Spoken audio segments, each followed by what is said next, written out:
عمومی طور پہ ہم یہ سمجھتے ہیں کہ جو شخص ہمیں نماز پڑھاتا ہے وہ امام ہے، اس میں کوئی شک نہیں ہے، اور مصلی کی امامت کو امامت کہا جاتا ہے۔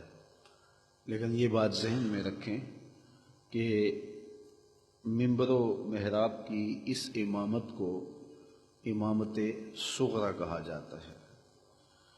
تخت و تاج کی جو امامت ہے وہ امامت کبریٰ کہلاتی ہے، بڑی امامت۔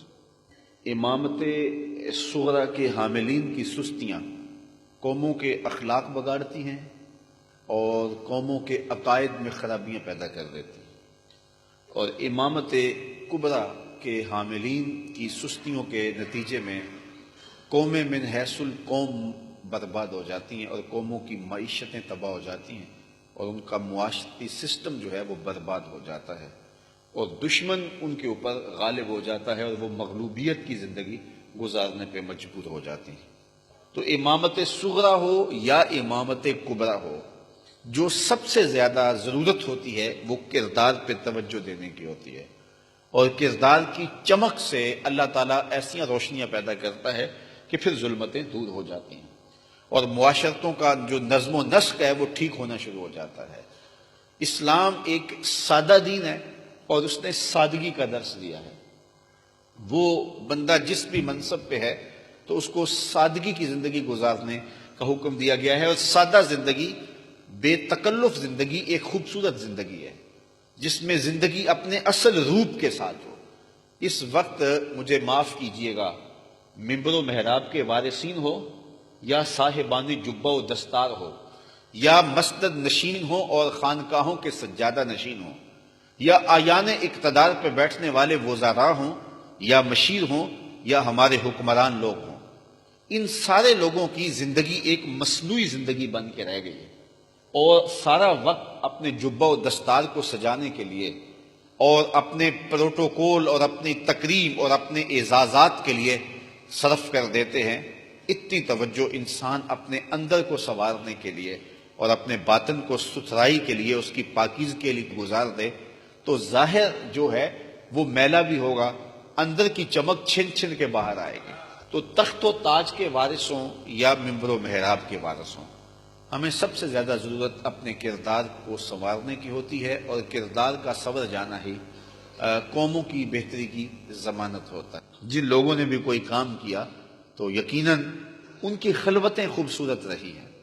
ایک زمانے میں ایک معروف بزرگ انتقال کر گئے، لیکن انہوں نے ایک وصیت کی مرتے ہوئے کہ میرا جنازہ وہ پڑھائے جس کی عصر کی سنتیں بھی قضا نہ ہوئی ہوں، جو کہ شرعی تاکید نہیں رکھتی لیکن اس کی وہ سنتیں بھی قضا نہ ہوئی ہوں۔ بڑے بڑے زاہد اور تہجد گزار اور شب زندہ دار دم بخود ہے کہ زندگی میں ایسی کوتاہیاں تو کبھی سرزد ہو جاتی ہیں، نہیں تو جوانی کے اندر تو بڑی سستیاں ہو جاتی ہیں۔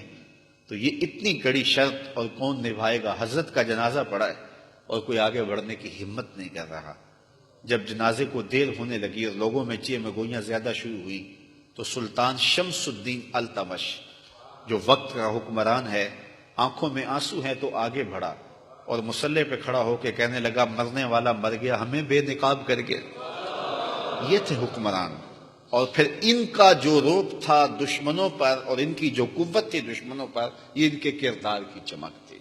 تو امامت صغریٰ ہو یا امامت کبریٰ ہو، مصلی کی امامت ہو یا تخت و تاج کی امامت ہو، ہمیں سب سے زیادہ توجہ اپنے کردار کی طرف دینا ہوتی ہے، اور جب ہمارا کردار خلوت میں خوبصورت ہو تو پھر ہماری جلوتوں کے اندر روب پیدا ہو جاتا ہے، ہمارے لہجوں کے اندر رس بھر جاتا ہے، ہماری آواز میں تاثیر پیدا ہو جاتی ہے، پھر ہمارا حکم ٹالا نہیں جاتا۔ یا پھر حکم انسان کیا ٹالے گا، پھر تو زمین بھی حکم نہیں ٹالتی، پھر تو پہاڑ بھی راستہ دے دیتے ہیں۔ جب زلزلہ آتا ہے تو حضرت عمر مدینے میں کھڑے ہیں تو زمین کانپنے لگی ہے تو درہ زمین پہ مارتے ہیں اور کہتے ہیں زمین ٹھہر جا، کیا عمر نے تیری چھاتی پہ عدل نہیں کیا ہے؟